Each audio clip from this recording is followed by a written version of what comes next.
একটা সময় ছিল বাংলাদেশ ছিল সুজলা সুফলা শস্য শ্যামলা সোনার বাংলাদেশ, গর্ব করতে করতে বলতাম আমার সোনার বাংলা। বাট আজকে 2024-এ এসে গর্বের জায়গাটা তো নেই। উল্টো আমার কাছে মনে হয় বাংলাদেশ খুনের বাংলাদেশ, চোরের বাংলাদেশ, বাংলাদেশ হচ্ছে দুর্বৃত্তকারীদের বাংলাদেশ, অন্যায়কারীদের, জুলুম শাসকের।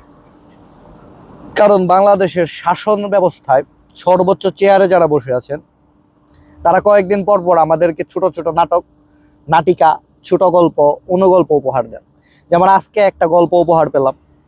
গল্পটা হয়তো আপনারা অনেকেই দেখেছেন, যে আমাদের মানবতার মা, মহীয়সী নারী, গণতন্ত্রের মানুষকন্যা আজকে মেট্রো রেলের ক্ষতিগ্রস্ত স্টেশন দেখতে গিয়ে বাচ্চাদের মতো হু হু করে কাঁদছেন। চোখের পানি, নাকের পানি মুছতে মুছতে বসুন্ধরা টিস্যু, সব টিস্যু শেষ করে ফেলতেছে। আহারে আহারে অভিনয়! ভাই, আমার যদি অস্কার দেওয়ার ক্ষমতা থাকতো, আমি দুনিয়ার সমস্ত মেটাল দিয়ে অস্কার তৈরি করতাম। অস্কার তৈরি করে অস্কারটা দিয়ে দিতাম।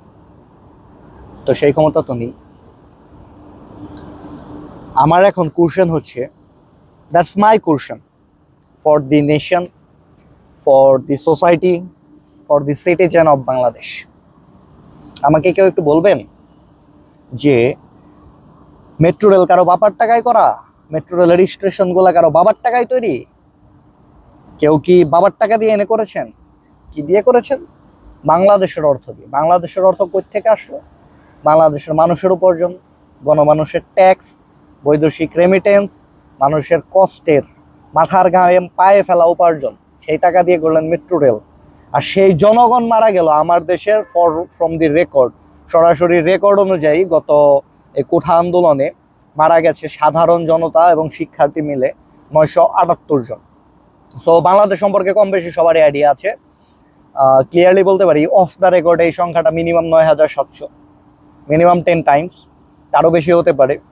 তবে রেকর্ডের কথাতেই বলি, 978 জন। 978 জন মৃত, আর আহতর তো সংখ্যা গুনার অ্যাবিলিটি আমারও নেই, বা কারো আছে কিনা আমি জানি না।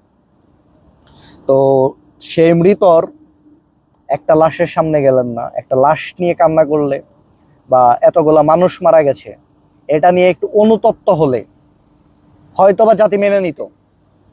হয়তোবা যাই ছিল, জাতির কাছে একটা গ্রহণযোগ্যতা থাকতো যে না, আসলে সে ক্ষমতার নেশায় বোধ, কিন্তু তার মাঝে কিছুটা হলেও মনুষ্যত্বটা বেঁচে আছে। এতগুলা মানুষের তাজা প্রাণ ঝরে গেছে, সেগুলো নিয়ে সুখ আফসোস নাই। সাধারণ মানুষ, অনেক ছোট ছোট বাচ্চাদের উপর অত্যাচার হচ্ছে দেখেছি, ভিডিও ভাইরাল, ফটো ভাইরাল, সেগুলোতে দেখেছি।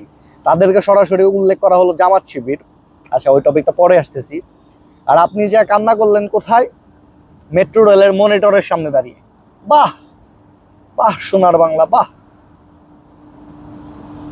মেট্রো রেলের মনিটরের সামনে দিয়ে কান্না করছেন, কিন্তু যার টাকায় কেনা এই মনিটর, তার বুকে গুলি করছেন। তার বুকে গুলি করে তার লাশ রাস্তায় ফেলে রেখেছেন। অথচ আপনি গিয়ে নাটক সাজালেন কোথায়? মেট্রো রেলের মনিটর। হয় আহ, এর থেকে বড় আফসোস, বড় লানত কি হতে পারে? তবে দুনিয়াতে কোনো স্বৈরশাসকই টিকতে পারে নাই, এই ধরনের জুলুমকারী টিকতে পারে নাই। ফেরাউন ছিল, আপনি ফেরাউনের থেকে বেশি ক্ষমতাধর নন। ফেরাউন নীল নদে ডুবে মারা গেছে। আপনি নমরুদের থেকে বেশি ক্ষমতাধর নন। নমরুদ সামান্য একটা মশার কাছে হার মেনে মৃত্যুবরণ করতে হয়েছে। তো জালিমের পতন তো অবশ্যই হবে। এখন আসি আরেকটা টপিকে, যেটা হচ্ছে বাংলাদেশে যে কোনো আন্দোলন, যে কোনো কিছু হলেই, কেউ অধিকার চাইলেই বলে দেন ওরা জামাত, ওরা শিবির, ওরা বিএনপি, বলে অকাতরে তাদের উপর গুলি চালান, তাদেরকে মেরে ফেল। কিন্তু জামাত হোক সে মানুষ, বিএনপি হোক সে মানুষ, বা বিরোধী দল হোক সে মানুষ। সে মানুষ তো, সে বাংলাদেশের সিটিজেন তো। Who give you the licence to kill? Who give you this fucking licence to you? সে জামাত করলে কি তাকে মেরে ফেলতে হবে?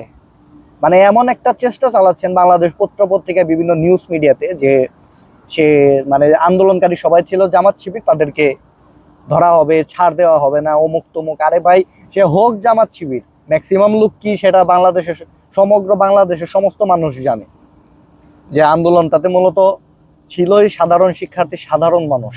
সেটারে আপনি বলতেছেন ওকে ফাইন, তারা যদি জামাত শিবিরও হয়, who give you the licence to kill? এর জবাব আপনাকে দিতে হবে। এর জবাব আমি না নিতে পারি, আমার এত ক্ষমতা নাই, কিন্তু যার ক্ষমতা আছে তিনি ঠিকই নেবেন। তিনি ছেড়ে দেন না।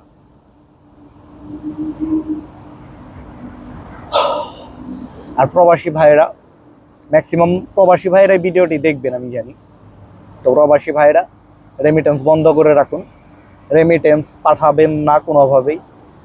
আমি চাই না যে আমার টাকায় পাঠানো রেমিটেন্স থেকে আমার ভাইয়ের বুকে গুলি করার জন্য বুলেট কেনা হোক।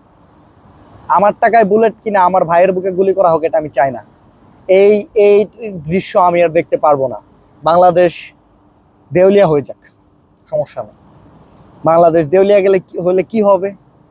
একটু আর অর্থনৈতিক কষ্ট যাবে, হয়তো 3 বেলার জায়গায় 2 বেলা খাবেন অথবা 1 বেলা খাবেন। আমার ভাইগুলা রাস্তায় এভাবে মানে কুকুর এভাবে মরে পড়ে থাকলে, মানে কোনো সাধারণ মানুষ দেখলে, কোনো সুস্থ মস্তিষ্কের মানুষ দেখলে হয়তো মেনে নিতে পারবে না যে একটা কুকুর এভাবে রাস্তায় পড়ে মরে আছে। কষ্ট হবে মনের ভিতরে। আর আমার ভাইদের লাশ রাস্তায় এভাবে পড়ে আছে। কত ভাই মারা গেছে, কত বোন মারা গেছে জানি না।